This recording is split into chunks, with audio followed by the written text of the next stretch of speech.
Well, the journey began with following a managers conference and a strategic discussion with my leadership group. We wanted to move our Engage 360s and the quality of our Engage 360s to the next level. And just a reminder, the Engage 360 is our internal form of a safety chat. So the issue that really what I wanted to solve was how could we empower our managers and supervisors to coach and disseminate information and receive information and check knowledge and understanding in a way that would improve the culture of the organisation, primarily around safety and well-being. So effectively, myself, Julie Wotton, my head of HR, and Bob Woolley, my head of health and safety, we sat together and discussed what we thought was needed. And what we said was really what we were looking for was a different voice to help us with this outside the organisation, to bring in some also additional ideas, but also then to deliver it in a workshop form.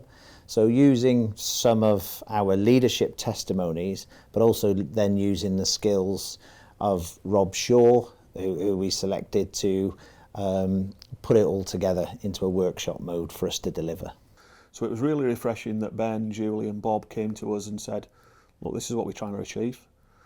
And also it was really refreshing that they also listened to some suggestions and some ideas that we could bring that was going to enhance it even further. So it was really a clear project right from the start of empowering people and helping them to understand how coaching can make a difference. So we delivered workshops to start off with for the management team, and then because of the success of the delivery on the management team, EPC decided they would roll it out even further to supervisors. So our delivery is very much PowerPoint free.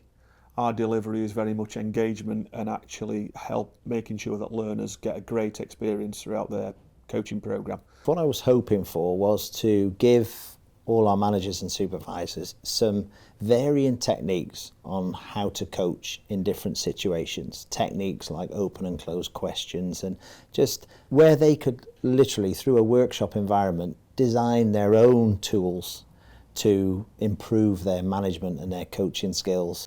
It made me think differently about two particular interactions that I do.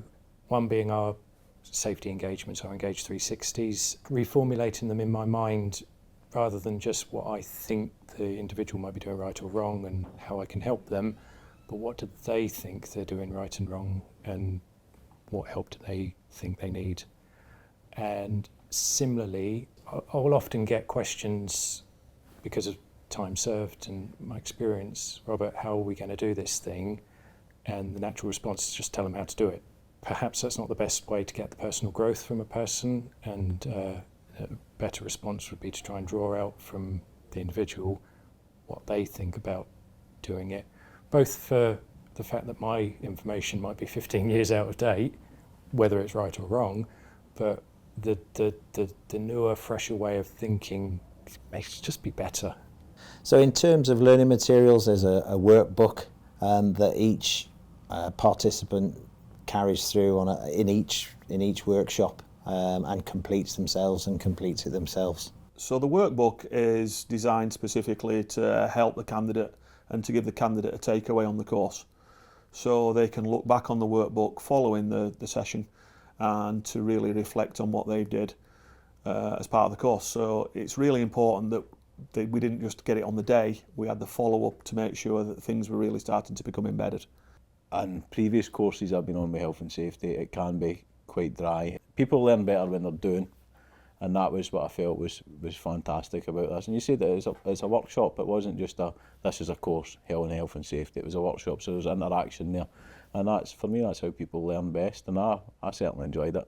I think the course is a good building block for getting a proper psychologically safe culture where we're encouraging people to speak up safely without fear of rebuke or reprimand. People look at conversations through different sides of the spectrum or through a different perception, and we're able to spend a little bit more time breaking any perceptions down that might be there, and therefore we've got a much more open and transparent culture. The ultimate goal for me and EPC UK is to build that ultimate culture of trust, where information can be disseminated and received and acknowledged and acted upon positively. Communication is key, coaching is key, and empowering people to make decisions is key.